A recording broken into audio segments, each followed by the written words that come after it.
Bonjour, sœurs et frères. Bon sabbat dans le Seigneur.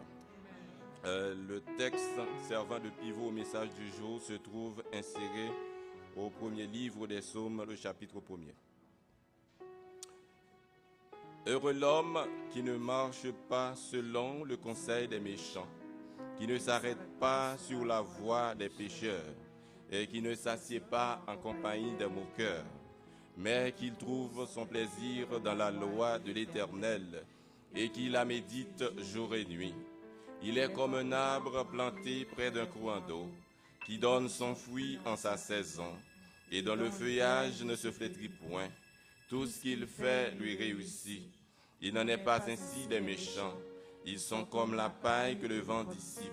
C'est pourquoi les méchants ne résistent pas au jour du jugement, ni les pécheurs dans l'assemblée des justes, car l'Éternel connaît la voie des justes, et la voie des pécheurs mène à la ruine. Agenouillons-nous pour la prière.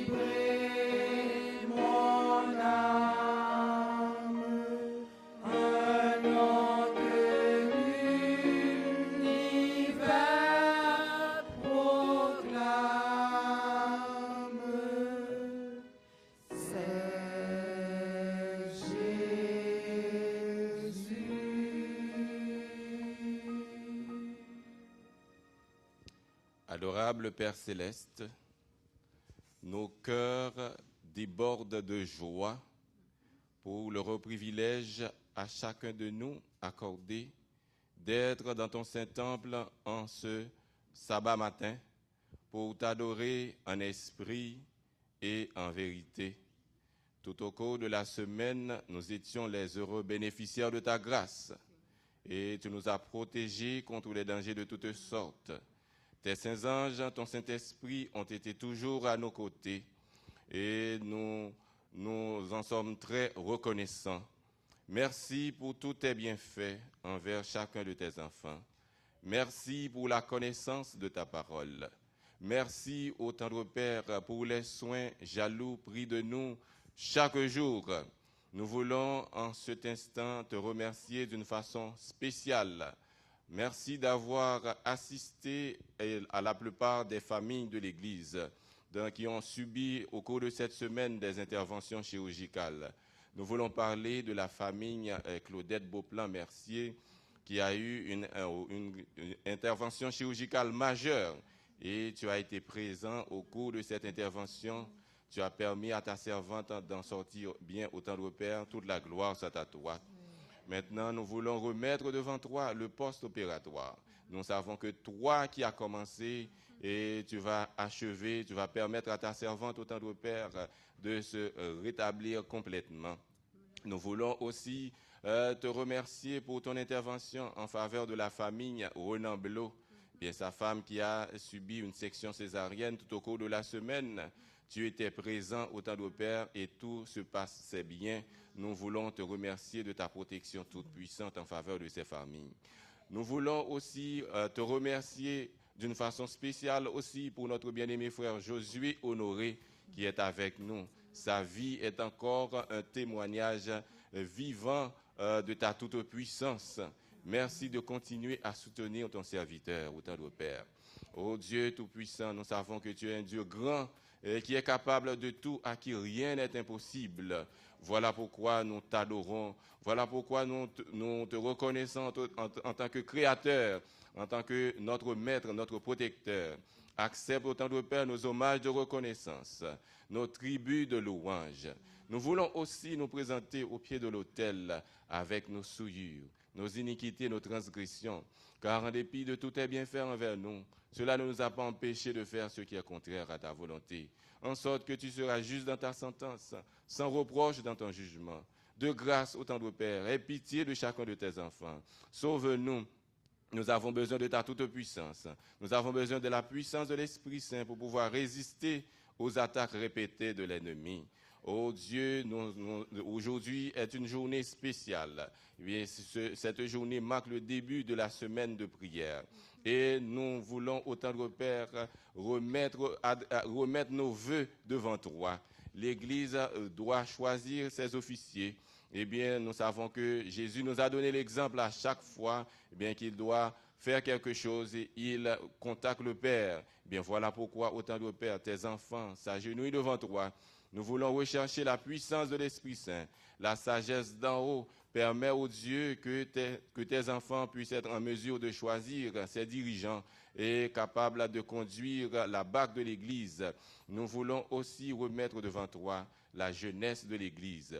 Nous savons que le mois de septembre, d'ici peu, c'est la rentrée de l'université, c'est la rentrée des cégeps, c'est la rentrée au niveau des écoles, au tendre Père. Nous te demandons de grâce, aie pitié de tes enfants et que tu déverses sur chacun d'eux tes plus riches bénédictions, ta sagesse infinie et que cette année scolaire soit une année réussite pour chacun de tes enfants, au tendre Père. Nous voulons aussi en ce moment remettre devant toi les malades dans nos rangs, les personnes âgées qui ont besoin de ta compassion, qui ont besoin de ta miséricorde. Nous te demandons, au tendre Père, de bien vouloir continuer à les prodiguer des soins, à les témoigner votre amour, au tendre Père. Nous voulons aussi remettre devant toi ton œuvre à travers la terre tout entière, les dirigeants de ton œuvre, au tendre Père, qu'ils soient sous l'influence continue de ton Saint-Esprit et qu'ils soient capables d'élaborer des projets, capables de contribuer au plein épanouissement de ton œuvre ici-bas et que ton évangile soit prêché dans les coins et les recoins de la terre pour servir de témoignage. Nous voulons d'une façon spéciale remettre devant toi celui qui doit parler en ton nom en ce matin. Brûle ses lèvres avec le charbon ardent de ton autel et qu'il puisse nous parler directement de toi et que notre âme soit édifiée à salut. Remplis-nous de ta paix et de ta grâce. Fais-nous du bien. Entends nos cris au nom de Jésus. Nous t'en prions.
Chers frères et sœurs, bonjour. Service de fidélité. Le don de l'Évangile est le meilleur cadeau de Dieu. Matthieu 24, verset 14 dit « Et cette bonne nouvelle du royaume sera prêchée dans le monde entier pour servir de témoignage à toutes les nations, alors viendra la fin. » Dieu donne des dons pour la promulgation de l'Évangile. Ellen G. White déclare « Dieu a un grand travail à faire dans un court laps de temps. Il a engagé des jeunes talents en leur donnant de l'intelligence, du temps et les moyens, et les tient responsables de l'utilisation qu'ils font de ces cadeaux. Il les invite à aller de l'avant, à résister à la corruption et à l'influence ensorcelante de cet âge fixé et devenir qualifiés pour le travail dans sa cause. Ils ne peuvent pas être équipés de manière plus utile sans mettre leur cœur et leur énergie dans le travail de la préparation. Appel. Nos jeunes pourront être remplis d'énergie, de vigueur, de vitalité s'ils sont associés à l'effusion du Saint-Esprit. La grande œuvre de Dieu doit être faite. Comme nous retournons la dîme et les offrandes de l'Éternel aujourd'hui, pourquoi ne pas passer à investir dans l'avenir de nos jeunes, dans l'achèvement de l'œuvre de Dieu? Prions. Saint, Saint, Saint, notre Seigneur et notre Dieu, nous te remercions du fait que tu nous as permis d'être en ta présence en ce matin. Nous t'apportons nos dîmes et nos offrandes. D'aide dans ton amour de bénir l'offrande de nos cœurs et celle de nos mains. Bénis ceux qui sont apportés et ceux qui n'ont pas apporté. Nous t'en prions au nom de Jésus.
Amen.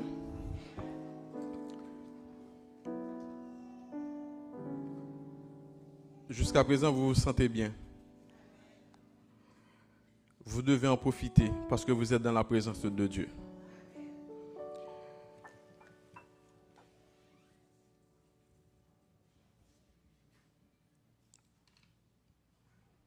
Si dans la prière pastorale, il y avait une formulation de remerciement, moi, on m'avait chargé également, non seulement de remercier Dieu, mais de vous remercier aussi. C'est la famille Blo pour vos prières.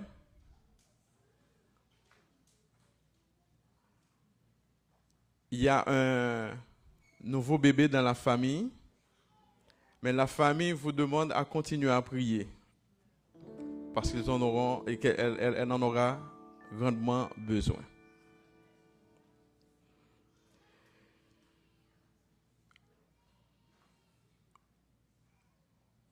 Ce matin, frères et sœurs, débute la semaine de prière tant annoncée.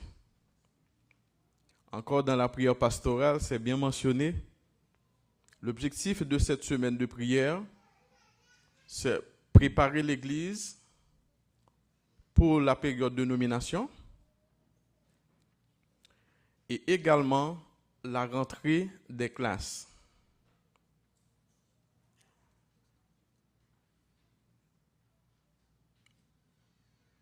L'Éternel eut à dire, pour avoir de l'intelligence, il faut le connaître. C'est de lui vient la sagesse, l'intelligence. Sur cette terre, nous avons besoin aussi de l'intelligence. Encore plus quand on vit dans un pays développé. L'intelligence, on en a besoin. Mais savez-vous, dans les pays développés, l'intelligence fait défaut aussi.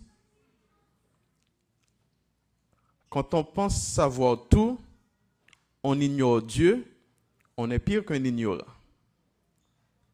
Parce que même la Bible nous dit, nul censé ignorer la parole de Dieu. Si, entre guillemets, on sait tout, on ne connaît pas Dieu, on est pire qu'un ignorant. Le temps passe, on ne sait pas où il va. Mais nous, Dieu nous fait grâce pour nous faire comprendre la direction que le temps amène les gens. Si c'est le temps de préparation, c'est sûr que Dieu va venir nous chercher. À nos enfants, frères et sœurs, ils ont besoin de l'intelligence. Mais la première intelligence, si ce n'est qu'une, c'est de connaître l'existence de Dieu. Et en connaissant l'existence de Dieu, c'est sûr que toutes les autres intelligences vont venir parce que la première chose, c'est de connaître Dieu. Alors, faites de cette semaine votre plan, frères et sœurs, à prier.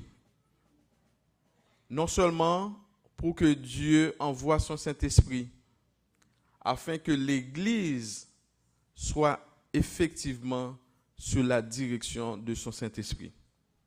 Et encore plus pour nos enfants, pour que cette année soit une année fructueuse. Et à la fin, tout le monde vient pour donner gloire à Dieu par le fait que Dieu nous a assisté nos enfants au cours de cette année scolaire. La personne qui est choisie pour présenter les paroles de Dieu, non seulement ce matin, pour cette semaine, il répond au nom de Rémi Ballet.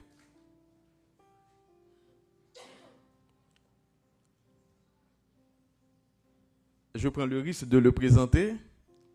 Je ne le connais pas encore, mais j'en suis sûr que c'est un homme de Dieu. Priez pour lui, pour que nous bénéficions vraiment de ce que Dieu a à notre intention. Juste avant de l'entendre, on chante les paroles trouvées au numéro 136 debout.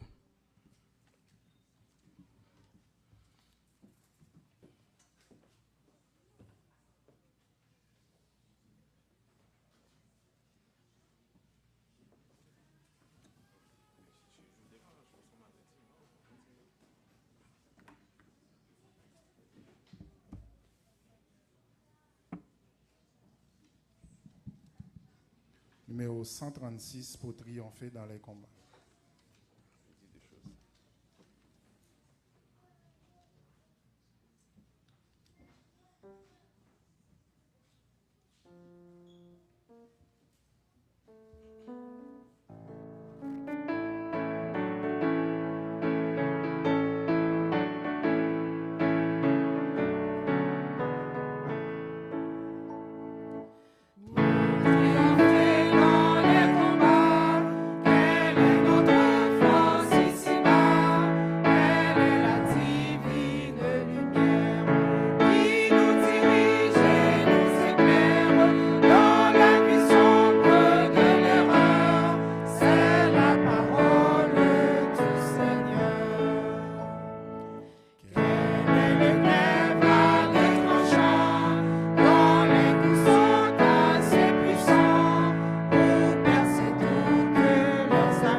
Bonjour à tous.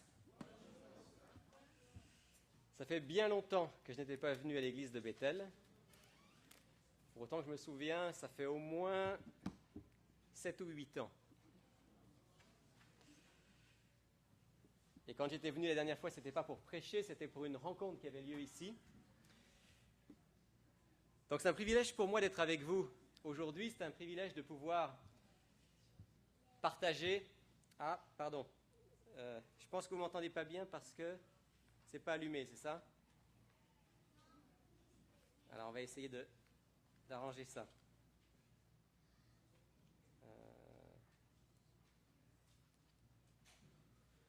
Est-ce qu'il s'allume? C'est pas là. Ici.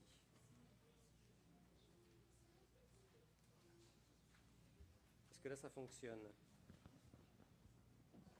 Non?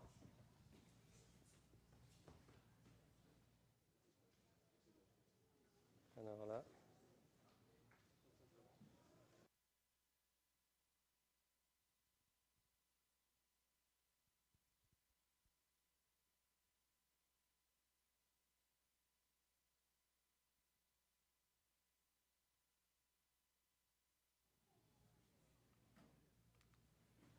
Ok, est-ce que vous m'entendez? Oui, ça vient? Ah non, vous m'entendez à cause de ça. Si je me mets là et que je parle, est-ce que vous m'entendez?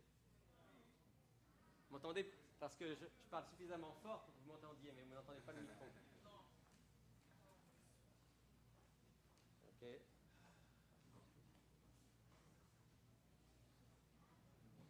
Ça devrait être bon là? 1, 2, 1, 2, 3. Ok. C'est mieux là? Ok, on va y arriver. Voilà, je vous disais donc que je n'avais pas eu le privilège d'être ici dans l'église de Bethel depuis plusieurs années. Et aujourd'hui, c'est un privilège pour moi d'être ici parce que à chaque fois que j'ai l'occasion de sortir du centre Il est écrit et d'aller dans une autre église, c'est l'occasion de rencontrer de nouvelles personnes, des frères et sœurs dans la foi, de partager, mais aussi de recevoir par les échanges. Et ce matin, je suis venu, bien sûr, partager la parole de Dieu avec vous, mais aussi, je l'espère, après ce moment de culte, échanger quelques instants avec vous. En particulier, j'aimerais savoir quels sont ceux parmi vous qui ont eu l'occasion, au moins une fois, je dirais dans la dernière année, de regarder l'émission Il est écrit. Est-ce qu'il y en a parmi vous qui ont au moins une fois dans la dernière année regardé l'émission Il est écrit? J'en vois un bon nombre. Alors j'aimerais vous encourager, non seulement à l'écouter, à la regarder, mais aussi à la partager. Et si je pouvais demander à 2 personnes parmi vous d'être des volontaires, j'aurais aimé qu'on distribue à chaque personne un petit signet comme celui-ci. OK, merci beaucoup. Voilà, que chacun d'entre vous ait un petit signet sur lequel vous avez toutes les informations pour savoir comment regarder cette émission, soit à la télévision, soit l'écouter à la radio, ou bien la trouver sur Internet, si c'est le plus simple pour vous. Je voudrais vous dire que grâce à Dieu, l'émission Il est écrit nous permet d'avoir de nombreux contacts avec des personnes qui sont en recherche spirituelle. En fait, chaque semaine, suite à l'émission, on a de nouveaux appels, on a de nouvelles personnes qui prennent contact avec nous. Certains nous demandent d'étudier la Bible, d'autres nous posent des questions, d'autres encore souhaitent qu'on prie pour eux. Et ainsi, il y a tout un réseau de contacts qui peut se créer. J'ai eu la joie, il y a quelques semaines, de baptiser au centre Il est écrit 2 personnes qui sont des gens qui ne connaissaient pas du tout notre message, mais qui ont regardé l'émission Il est écrit. Puis un jour, après à peu près une année où ils avaient regardé régulièrement l'émission, ils ont dit bon, il faut qu'on prenne contact, il faut qu'on aille voir. Ils sont venus au centre Il est écrit. Ils ont passé là quelques semaines, puis ensuite ils ont demandé des études bibliques. Et à la fin du mois de juin, ils ont scellé leur alliance avec le Christ. Et je remercie le Seigneur pour ça. Dans 2 semaines, je vais aller rendre visite à un couple. Ce couple, c'est à peu près la même histoire. Lui est catholique, elle est musulmane. Et comme ils ont 2 foi différentes, ils ont choisi de ne pas donner d'éducation religieuse à leurs enfants. Pour ne pas les troubler, pour ne pas les mélanger. Mais eux, en particulier le mari, ressentaient depuis des années un vide sur le plan spirituel. Un jour, il est tombé sur l'émission Il est écrit en regardant la télévision. Ça lui a parlé, il a décidé qu'il allait regarder régulièrement l'émission. Puis au bout d'à peu près une année, il a fait la même chose. Il a dit, je vais aller voir, je vais aller au centre Il est écrit, je veux entendre par moi-même, je veux poser des questions. Il est allé une première fois, il est venu une première fois, il est rentré chez lui en disant à sa femme, ça vaut la peine, tu devrais venir avec moi. Sa femme est musulmane. Alors, sa femme lui dit, j'irai avec toi à une seule condition. C'est qu'on emmène notre fille aînée, qui n'a jamais eu d'éducation religieuse. Et ce que disait cette femme, c'est au moins, si elle va là, elle va entendre quelque chose sur Dieu. Et dans sa tête, elle se disait, je vais y aller une fois avec mon mari, avec ma fille, puis ensuite je vais les laisser aller régulièrement et moi, je n'y retournerai plus. Elle est venue avec son mari le sabbat suivant et avec sa fille. Malheureusement, la fille n'est jamais revenue. Mais l'épouse, elle, est là chaque sabbat. Cette femme d'origine musulmane a accepté Jésus comme son sauveur. Et ce couple aussi se prépare au baptême prochainement. Là, je vous parle de ce que je connais. ici au centre, il est écrit à Montréal. Mais dans la province, il y a de nombreuses personnes qui, à travers l'émission Il est écrit, apprennent à connaître l'Évangile et petit à petit avancent avec Jésus-Christ. C'est pourquoi je vous encourage non seulement à regarder l'émission, à l'écouter, mais aussi à la faire connaître. Et ayez toujours avec vous quelque chose comme ça. Parce que peut-être à un moment, vous rencontrez quelqu'un, vous avez un bon contact avec la personne, c'est dans le métro, c'est dans l'autobus, c'est au marché du coin. Vous ne savez pas si vous reverrez la personne. Laissez-lui quelque chose. Si cette personne, par curiosité ou par intérêt, regarde l'émission, qui sait si Dieu ne pourra pas toucher son cœur et l'amener à rencontrer Jésus. Je vais terminer ma petite page publicitaire en vous disant aussi qu'il est écrit, c'est non seulement une émission qui est diffusée chaque semaine, c'est aussi du matériel qui peut vous servir pour l'évangélisation. Et je veux juste rapidement vous présenter 3 choses. Du matériel qui, je pense, peut vous intéresser, non seulement vous, mais aussi vos amis. Je ne sais pas si vous connaissez ceci. Ça s'appelle le 7e jour. C'est un coffret de DVD que nous avons produit il y a quelques années. Et c'est un coffret dans lequel on raconte l'histoire du sabbat. Depuis l'origine, depuis la Genèse, jusqu'à aujourd'hui. Est-ce que vous saviez qu'à travers toute l'histoire, il y a toujours eu des croyants juifs et chrétiens qui ont mis à part le 7e jour comme la journée du sabbat? Est-ce que vous savez comment, malgré les persécutions, en particulier au Moyen-Âge, Dieu a toujours préservé un peuple fidèle? Si vous voulez en savoir plus, si vous voulez connaître l'histoire du sabbat, depuis la Genèse jusqu'à nos jours, je vous recommande de vous procurer ceci. Et c'est aussi un matériel que vous pouvez un jour laisser à quelqu'un, si vous connaissez quelqu'un qui est intéressé par le sujet. Plus récemment, on a produit un autre coffret qui s'appelle « Et après ». La vérité sur la mort et l'au-delà. Ça aussi, c'est un sujet qui intéresse beaucoup de gens. Parce qu'on est tous concernés. On sait qu'on est mortel. Autour de nous, des gens disparaissent et beaucoup de gens se posent la question, mais qu'est-ce qui se passe après? Eh bien, ce coffret, c'est 5 émissions, il est écrit, plus 4 livrets sur ces sujets. Et honnêtement, au niveau du prix, c'est donné. Vous pourriez vous en procurer un exemplaire, vous-même en prendre connaissance, puis quand l'occasion se présente, pouvoir le laisser à quelqu'un qui en a besoin. La troisième production qu'on a eue, que j'aimerais vous présenter, c'est un livre. Ça fait pas longtemps, ça fait quelques mois, c'est au mois de mai, fin mai qu'il est sorti. Ce livre s'appelle « Ces gens-là ne changeront jamais, n'est-ce pas ?» Et le sous-titre, c'est « Le combat d'un homme pour comprendre et surmonter son homosexualité ». En fait, ce livre, c'est le témoignage d'un homme qui aujourd'hui est pasteur de l'Église adventiste et qui pendant plus de 15 ans a vécu sa vie dans l'homosexualité. Et il raconte son cheminement, comment il a en quelque sorte découvert ses tendances homosexuelles, comment il a lutté contre, comment il y a finalement succombé et comment Dieu l'en a délivré. Récemment, je parlais avec une femme qui est venue au Centre Il est écrit, qui a acheté ce livre. Elle est venue me voir avec le livre en main, elle m'a dit « Rémi, tous les adventistes devraient lire ce livre. » Et je crois que c'est vrai.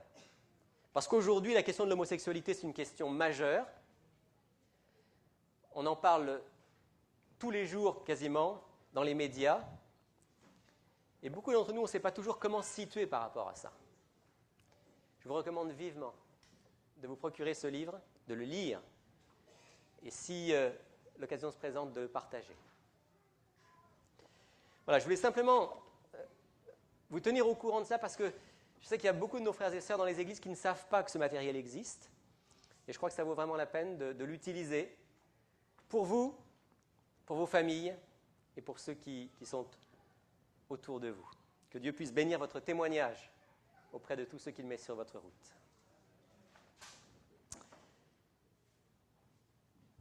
Pour aujourd'hui, le message que Dieu m'a mis à cœur de partager avec vous, bien sûr, a un lien avec « Il est écrit ». Heureux celui qui lit et ceux qui écoutent. Si on retourne très loin dans le temps, environ 5000 ans en arrière, on va trouver les premières traces de ce qu'on appelle l'écriture. Au départ, l'écriture, c'était ce qu'on appelle l'écriture pictographique. Qu'est-ce que c'est que l'écriture pictographique? Ce sont des dessins. Pour écrire, il y a 5000 ans, les hommes dessinaient et chaque dessin représentait soit un objet, soit une idée. Et comme ça, on arrivait à transmettre, tant bien que mal, un message. Mais ce n'était pas très complet, ce n'était pas très pratique. Alors l'écriture a évolué. Et on est passé de l'écriture pictographique à ce qu'on appelle les hiéroglyphes. Ça, c'était en Égypte. Peut-être vous avez déjà entendu parler des hiéroglyphes. Les hiéroglyphes, ça fonctionne un peu comme le principe des rébus. Ouais. Par exemple, si on voulait écrire mon nom en rébus, il faudrait écrire une note de musique, un ré. Après, vous écrivez à côté une autre note de musique, un mi. Et puis, à côté, vous dessinez un ballet. Puis, vous avez écrit mon nom en rébus. D'accord ? C'est comme ça que fonctionnent les hiéroglyphes. C'était une écriture déjà plus facile parce que chaque hiéroglyphe représentait un son, une syllabe. On arrivait comme ça, en mettant les syllabes ensemble, à faire des phrases. Mais bon, il fallait bien sûr beaucoup de syllabes différentes, et on n'arrivait pas toujours à tout dire. À Sumer, un peu plus à l'est, à l'Orient, c'était le même principe, mais dans ce qu'on appelle l'écriture cunéiforme. Je passe rapidement. Mais la grande découverte, celle qui a révolutionné le monde de l'écriture, c'est l'alphabet. Et le premier alphabet qu'on connaisse, pense-t-on, c'est l'alphabet phénicien. 22 caractères. Et en Phénicie, avec ces 22 caractères, on pouvait tout écrire. Ça, c'était une révolution. Révolution parce que 22 caractères, ce n'est pas beaucoup à apprendre, donc ce n'est pas compliqué. Et l'apprentissage, on peut le faire pratiquement dès l'enfance. Alors, il y a eu l'alphabet phénicien, il y a eu l'alphabet hébreu, et on va revenir dans un instant parce que c'est dans cet alphabet-là que la plus grande partie de la Bible a été écrite. Il y a eu d'autres alphabets comme l'alphabet grec, c'est celui qu'on a utilisé pour le Nouveau Testament. Il y a eu l'alphabet romain qui est celui que nous utilisons dans une langue comme le français. Moïse a été le premier à écrire dans le recueil biblique, environ 14 siècles avant Jésus-Christ. Et Moïse a écrit dans ce bel alphabet hébreu. J'aime beaucoup l'hébreu. J'ai appris ça quand j'étudiais la théologie. Et plus récemment, j'ai encore pris des cours pour me perfectionner. Et j'aime cette langue, j'aime cet alphabet. Le texte que vous avez devant vous, qui dit « Shema Israël, Adonai Eloheinu, Adonai Echad ». C'est ce texte qui dit « Écoute Israël, l'Éternel notre Dieu, l'Éternel est un ». Et ainsi, Moïse et puis les prophètes ont écrit, ils ont écrit tout ce qu'on appelle l'Ancien Testament. Et chaque petit juif devait apprendre à lire. Vous savez, dans le peuple hébreu, tout le monde devait apprendre à lire. Dès son plus jeune âge, l'enfant, sur les genoux de son papa, de sa maman, de son grand-père, ou au pied d'un rabbin, apprenait à lire les Saintes Écritures. C'est ainsi qu'on a pu appeler le peuple d'Israël le peuple du livre.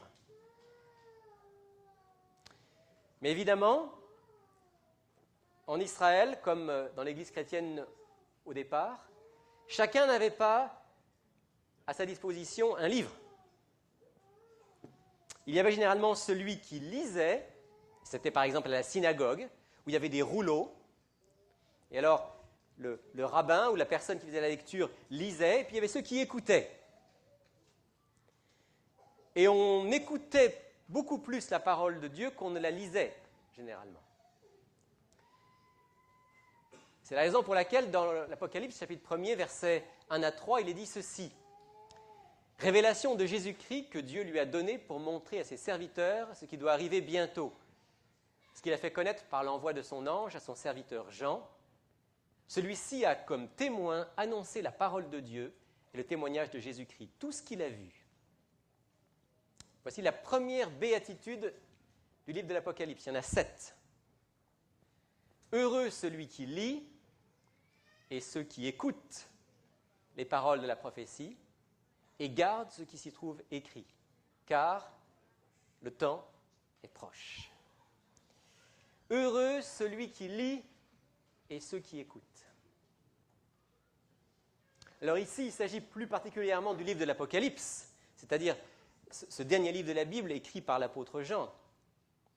Mais d'une manière plus large, la bénédiction et la béatitude vaut pour toutes les Écritures. Heureux celui qui lit la parole de Dieu, qui lit les Écritures, et ceux qui écoutent. Il y a une grande bénédiction dans la lecture de la Bible, dans la lecture régulière, ouverte, persévérante de la Bible. Si je ne lis pas la Bible, il va m'être très difficile d'entendre Dieu me parler.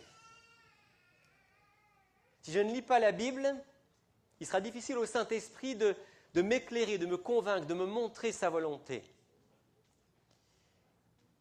Ce sont les Écritures qui nous éclairent. La lecture et l'écoute de la Bible avec un cœur ouvert, c'est donc ce que Dieu veut pour chacun d'entre nous. Il y a quelques années, j'ai fait une découverte. Je me suis rendu compte que tous les gens qu'on considère comme des chrétiens ou des croyants de grande envergure, alors vous pouvez penser aussi bien à des gens comme au moment de la Réformation, Luther, Martin Luther, ou à quelqu'un comme... oui, alors si on parle de la Réformation, il y en avait d'autres. Il y a effectivement Martin Luther, Calvin, Wycliffe et d'autres. Si on pense d'une manière plus récente à des gens de l'époque des premiers adventistes comme Charles Spurgeon, comme George Muller. Et si on pense aussi aujourd'hui à des gens qui ont été des pionniers dans notre Église comme John Andrews, ils avaient en commun un point. Ces gens-là avaient un plan de lecture de la Bible. En fait, la plupart d'entre eux lisaient la Bible en entier tous les ans. Et quelquefois plusieurs fois par an. J'ai fait cette découverte il y a peut-être une vingtaine d'années. Et j'ai dit au Seigneur, eh bien, moi aussi, je veux lire la Bible davantage, de A à Z. Je dois vous confesser que quand j'ai commencé mon ministère en tant que pasteur, j'avais lu beaucoup de choses dans la Bible. J'avais probablement lu toute la Bible par petits bouts, mais je n'avais jamais fait cette lecture qui commence au chapitre 1 de la Genèse et qui finit au chapitre 22 de l'Apocalypse, de manière systématique, de manière continue. Et j'ai dit, Seigneur, ok, avec ton aide, je vais me mettre à lire et à lire la Bible de A à Z. Et je crois, Seigneur, je te le demande, fais en sorte qu'à travers cette lecture, ma foi soit renforcée, ma compréhension de ta parole, et que je grandisse dans ma relation avec toi et dans le service pour toi. Et ça a été une bénédiction. Depuis une vingtaine d'années, j'ai lu la Bible en entier tous les ans. Chaque année, je lis la Bible en entier. Et le nombre de choses que j'ai découvertes est incroyable. Pourtant, je connaissais la Bible depuis mon enfance. Comme plusieurs d'entre vous, je suis allé à l'école du sabbat quand j'étais enfant. J'ai appris les histoires bibliques. J'ai étudié la théologie. Et pourtant, dans cette lecture régulière, année après année, j'ai découvert des dizaines et des centaines de nouvelles choses. des liens que le Seigneur m'a permis de faire, des textes que j'avais lus mais sans jamais vraiment y prêter attention et qui d'un seul coup ont pris une nouvelle dimension. Heureux celui qui lit. Pas celui qui lit comme ça un verset de temps en temps, le matin, rapidement avant de partir. Pas celui qui lit rapidement l'école du sabbat, en lisant le texte de l'école du sabbat, du manuel, et en prenant même pas le temps de lire les textes bibliques. Heureux celui qui lit, c'est-à-dire qui prend au sérieux le fait que Dieu nous a tant aimés qu'il nous a donné une révélation de qui il est, de ce qu'il veut pour nous, de son projet pour l'humanité. Et qui se souvient de cette parole des Écritures qui dit « Toute l'Écriture est inspirée de Dieu et utile pour enseigner, pour convaincre, pour corriger, pour éduquer dans la justice. » Toute l'Écriture. Je connaissais ce texte par cœur, je n'avais jamais fait attention au « toutes ». Si je veux que la parole de Dieu puisse m'enseigner, me convaincre, me corriger, m'éduquer, me redresser, il faut que je lise quoi? Toute l'Écriture. Alors bien sûr, il y a des passages qu'on préfère. Bien sûr, il y a des passages qui nous parlent plus que d'autres. Mais justement, ceux qu'on aime un peu moins ou ceux qu'on comprend moins sont souvent ceux dans lesquels on va trouver des perles que Dieu en réserve pour nous et sur lesquels on passe allègrement parce qu'on aime moins ces textes-là. Toute l'Écriture est inspirée de Dieu. Et il y a une grande puissance dans le fait de lire toute l'Écriture. Et je vous pose la question ce matin, avez-vous un plan personnel de lecture de la Bible? Avez-vous un plan personnel de lecture de la Bible? Alors, quand je pose cette question-là, et je l'ai posée au Centre Il est écrit il n'y a pas très longtemps, je sais ce que certains pensent, et je vais au-devant de leurs objections. Certains disent, oui, mais pour lire la Bible en entier en un an, il faut lire 3,21 chapitres par jour. C'est-à-dire, d'une autre manière, il faut lire 3 chapitres par jour, et une fois par semaine, il faut lire 4 ou 5 chapitres. Certains me disent, oui, mais moi, je n'arrive pas à lire autant que ça. Ok, pas de problème. Qu'est-ce que vous pouvez lire chaque jour? Vous pouvez lire 1 chapitre par jour? Ok. Alors, ayez un plan de lecture de la Bible. Dites-vous qu'en une année, vous allez lire tout le Nouveau Testament. Si vous lisez 1 chapitre par jour, il ne faudra pas 1 an pour avoir lu tout le Nouveau Testament. Si vous vous dites, oui, mais moi, je préfère prendre plus de temps pour méditer, très bien. Dites-vous que vous allez lire, par exemple, tous les prophètes, de Ésaïe à Malachie. Ce sont des textes magnifiques. Si vous lisez 1 chapitre par jour, il faudra beaucoup moins d'1 an pour avoir lu tout ça. Mais ayez un plan de lecture de la Bible. Et vous savez ce qui se passe quand on fait cela,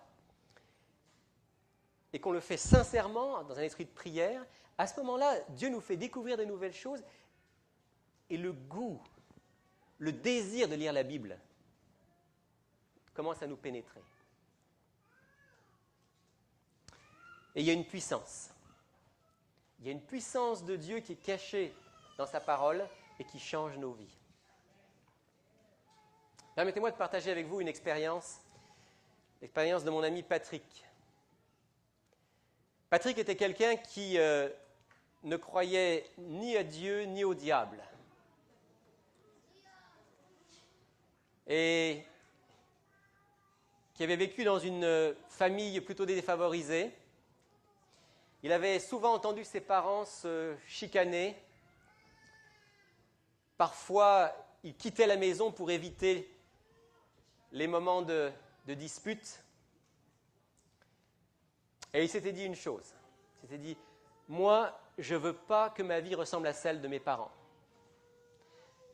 Et une des raisons pour lesquelles mes parents se chicanent tout le temps, c'est parce que mes parents n'ont pas d'éducation. Moi, j'aurai de l'éducation. Moi, un jour, je deviendrai éducateur. Et Patrick, il habitait dans un grand immeuble. Souvent, quand ça allait mal à la maison, Il descendait l'escalier, il allait s'asseoir sur le trottoir dans la rue, et là il avait un livre et il lisait. Et il apprenait. Il disait, moi je me prépare, un jour je serai éducateur. Et effectivement, il a bien réussi, il a commencé à étudier, il a fait des études pour devenir éducateur.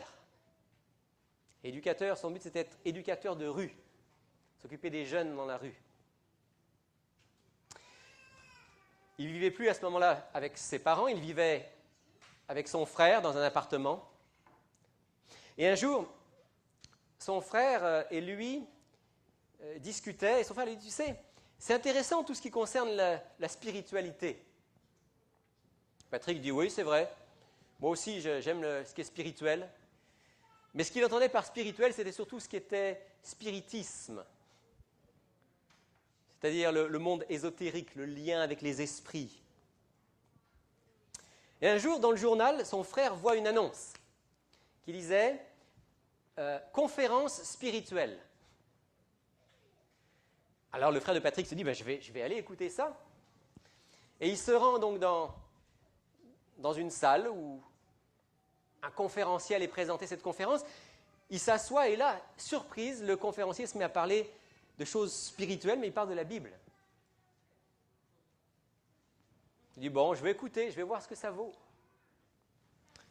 Il reste tout au long de la conférence, et à la fin de la conférence, il se dit, là, il y a quelque chose d'intéressant, il faut que j'en sache plus. Je vais revenir. Il rentre chez lui, il dit à Patrick, j'ai assisté à cette conférence, c'est vraiment intéressant. Tu devrais venir avec moi, il parle des choses spirituelles, mais du point de vue de la Bible. Et Patrick lui dit, moi, j'ai pas de temps à perdre avec la Bible, c'est un vieux livre qui n'a plus du tout au goût du jour, ça ne m'intéresse pas du tout. Bon. Alors, le frère de Patrick retourne la semaine suivante, et il revient tout aussi enthousiaste en disant à Patrick, il faut que tu viennes avec moi, c'est vraiment intéressant. Et Patrick dit, non, franchement, je n'ai pas le temps, moi je me prépare à être éducateur, c'est bien plus important, je n'ai pas le temps d'aller avec toi. Et puis, la troisième fois, le frère revient et dit à Patrick, il y a vraiment des choses extraordinaires dans la Bible, il faut que tu viennes. Tu devrais lire la Bible. Patrick, tu dis, j'ai vraiment pas le temps et ça ne m'intéresse pas de lire la Bible. Moi, je fais des choses importantes pour la société, je me prépare à devenir éducateur. Et là, son frère lui a dit une phrase qui a tout déclenché. Et je crois que quelque part, le Saint-Esprit s'est servi de cette phrase. Il s'est tourné vers Patrick et son frère lui a dit, pour un futur éducateur, je trouve que tu n'es pas très ouvert. Et vous savez, pour un éducateur, l'insulte suprême, c'est de lui dire qu'il n'est pas ouvert. Alors Patrick a dit, il est où ton bouquin ? Passe-moi ta Bible. Et avec la Bible en main, il dit, je vais le lire ton livre. Et je vais te montrer que c'est un tissu de bêtises. Et Patrick a commencé à lire la Bible, avec la ferme intention de montrer à son frère que ça n'avait aucun intérêt. Il a commencé par la Genèse, et comme c'était quelqu'un de déterminé, en quelques mois, il a tout lu de la Genèse à l'Apocalypse.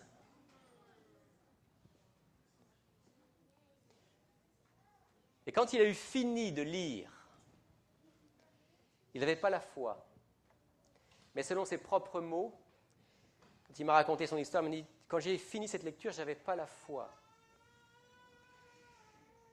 Mais j'avais le désir d'avoir la foi. Et Patrick a fait une chose qui lui ressemble bien. Comme beaucoup des psalmistes et des hommes et des femmes de la Bible, il a parlé à Dieu d'une manière authentique. Patrick a repris la Bible et puis il est allé dans sa chambre. Et là, il s'est mis à genoux. Il a commencé à parler à Dieu. Et il a dit à Dieu ceci. Dieu, j'ai lu dans ton livre que les gens, quand ils te parlent, souvent ils se mettent à genoux. Alors je me mets à genoux. De toute façon, même si je parle à personne, le ridicule ne tue pas.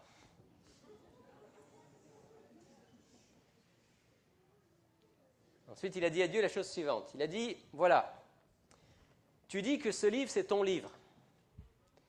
Je l'ai lu une fois, je n'ai pas la foi, mais je reconnais qu'il y a des choses qui m'ont touché là-dedans. Alors je vais le relire encore une fois, du début à la fin. Puis là, il y a deux possibilités. Ou tu n'existes pas, dans ce cas-là, je parle à personne et le livre que je lis ne sert à rien. C'est pas grave, au moins ça aura augmenté ma culture. Ou bien tu existes. Puis si tu existes, il y a encore deux possibilités.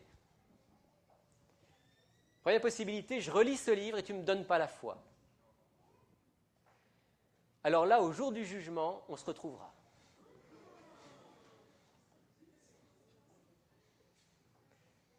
Ou bien, je relis ce livre et tu me donnes la foi. Et là, je te promets que je te donne ma vie. Évidemment, ce n'est pas une prière conventionnelle. Mais Dieu aime qu'on lui parle avec notre cœur, qu'on lui parle authentiquement.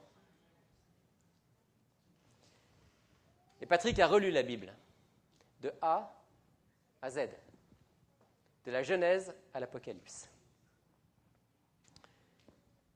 Et quand il a terminé sa deuxième lecture complète de la Bible, le Saint-Esprit avait implanté dans son cœur la foi, la confiance en Dieu.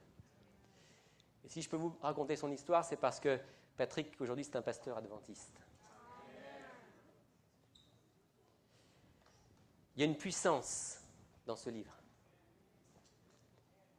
Il y a une puissance, celle du Saint-Esprit, qui peut convaincre, toucher, transformer, faire grandir dans la foi. Heureux celui qui lit et celui qui écoute. Et je vous repose ma question. Avez-vous un plan personnel de lecture de la Bible? Je vous encourage, au-delà de tout ce que vous pouvez entendre le sabbat en venant à l'église, au-delà de tout ce que vous pouvez lire rapidement dans une méditation quotidienne ou dans une revue qui traîne ici ou là, tout ça c'est de la très bonne lecture, mais je vous encourage. Lisez la Bible. Lisez-la systématiquement. Vous allez avoir plein de questions. Notez-les. Vous allez avoir plein de choses qui vont vous marquer, vous frapper. Dieu va vous parler. Soulignez-le. Vous allez avoir plein de points d'interrogation. Posez vos questions à votre pasteur, à vos anciens, aux gens qui sont responsables dans votre église. Cherchez, soyez des chercheurs de vérité. Il y a une bénédiction pour celui qui lit et qui écoute vraiment. Je vais encore dire un petit mot par rapport à la manière de lire la Bible. Aujourd'hui, on peut lire la Bible de plusieurs manières. On peut la lire sous format papier. On peut la lire sur un ordinateur, une tablette, un téléphone cellulaire. On peut lire de bien des manières. Et toutes ces manières sont bonnes. Permettez-moi quand même de vous faire une suggestion. Lisez la Bible par tous les moyens que vous avez, mais ayez votre Bible. Vous savez, j'ai la Bible sur mon téléphone cellulaire et hier après-midi, ma voiture était au garage, j'attendais ma voiture, je lis la Bible sur mon téléphone cellulaire et c'est bien. Mais à tous ceux qui me disent qu'aujourd'hui on n'a plus besoin de format de papier et que la tablette c'est mieux, je leur pose une seule question, je dis montre-moi ta tablette. Montre-moi la Bible que tu lis dans ta tablette. Laisse-moi juste la regarder. Et je vais te dire s'il y a une différence. Généralement, quand il me passe sa tablette et je lui dis, bon, tu lis quelle version? Ok, second 21, très bien. Je regarde, second 21. Et je lui dis, je vois rien. Je vois rien de souligné, je ne vois pas de notes, je ne vois pas de renvoi. En fait, techniquement, on pourrait pratiquement le faire aujourd'hui avec certaines, mais je vois pratiquement personne qui fait ça. Mais je dis, maintenant regarde ma Bible. Regarde, ouvre-la. Tu vois ce qui est souligné, tu vois les différentes couleurs qui veulent dire différentes choses. Tu vois les petites notes que j'ai mises là. Tu vois les points d'exclamation que j'ai mis à un endroit, les points d'interrogation que j'ai mis à d'autres endroits. Tu vois, ça c'est ma Bible. Ce n'est pas la Bible, c'est ma Bible. Et ma Bible ça fait que je peux retrouver un texte facilement, même si je ne sais plus où il est, mais je me souviens que je l'ai souligné en rouge, que c'est dans l'Épître aux Romains et que c'est en haut à droite. Il va me falloir 17 secondes pour retrouver ce texte. Dans ma Bible, je me souviens qu'il y a un texte important qui parle, par exemple, de ce sujet-là, de l'état des morts, dans le livre des psaumes. Je ne sais plus où c'est, mais je sais que je l'ai souligné. Puis dans mon code à moi, tout ce qui concerne la doctrine, c'est souligné dans une couleur particulière. Il va me falloir 1 minute pour le retrouver. C'est la raison pour laquelle je vous recommande. Lisez la Bible dans tous les formats que vous voulez. Plus vous lisez la Bible, mieux ça vaut. Mais ayez votre Bible. Et faites de votre Bible un instrument personnalisé qui va vous permettre de trouver facilement les textes importants, ceux dans lesquels Dieu vous a parlé personnellement. Ceux que vous ne voulez pas oublier parce que c'est rattaché à une expérience de vie. Ceux que vous allez utiliser pour partager les Écritures avec vos amis et vos connaissances. Avez-vous un plan personnel de lecture de la Bible? Il y a une bénédiction pour celui qui lit. Heureux celui qui lit et ceux qui écoutent et qui mettent en pratique, qui gardent les paroles qui s'y trouvent écrites. J'aurais beaucoup de choses encore à partager aujourd'hui avec vous, mais je vais m'arrêter là. Et simplement demander au Seigneur qu'il fasse de chacun d'entre nous vraiment des lecteurs de la Bible, assidus. Que nous ayons un plan personnel, un objectif personnel. Et que nous fassions l'expérience avec Dieu que sa parole enseigne, convainc, corrige, transforme. Et nous permet de nous rapprochant de Jésus-Christ, de trouver le chemin de la vie éternelle. Amen.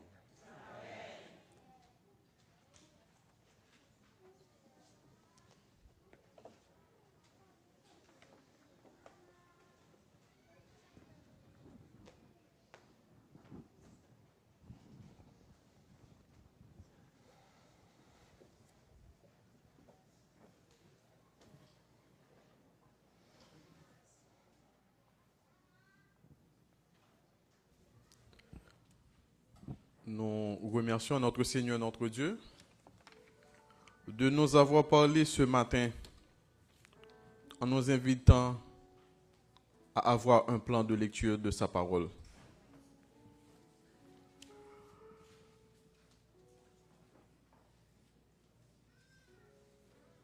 Nous allons terminer ainsi avec un chant spécial.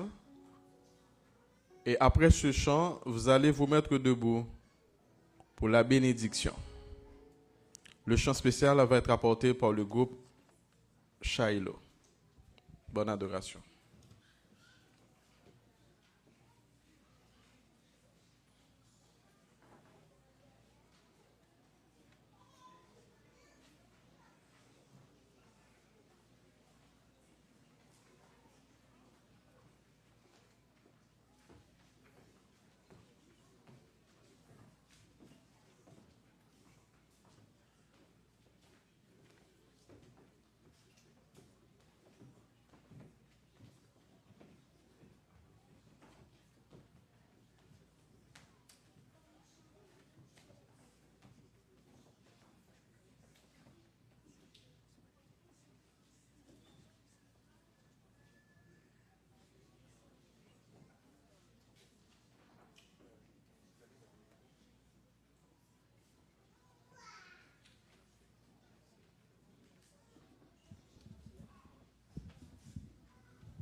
Je vous invite à vous mettre debout et pour la bénédiction.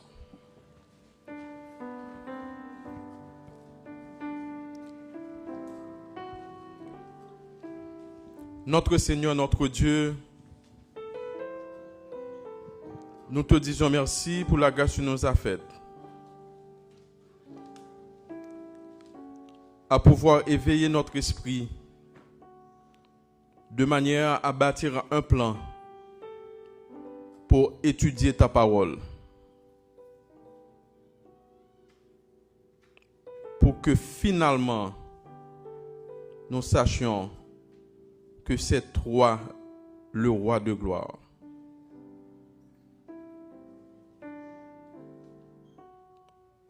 Donne-nous, Seigneur, la ferme décision, en sortant d'ici, à pouvoir trouver le moyen pour qu'effectivement, nous étudions ta parole.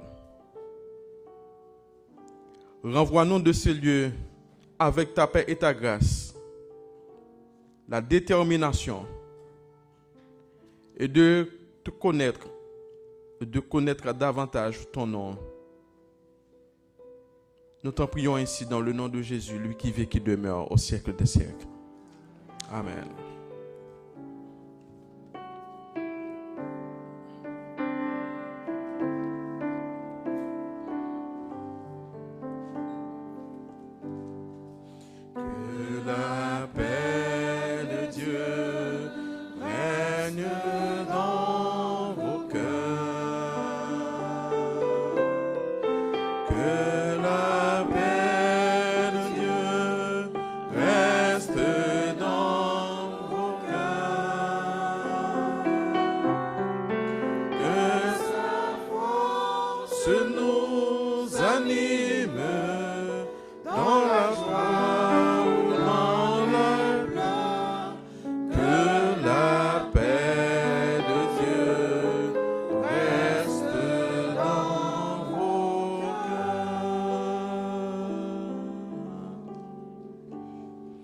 À tous ceux et celles qui voulaient avoir les brochures que le pasteur vient de présenter, on pouvait se joindre leur nom dans une liste et après on pourra faire le suivi.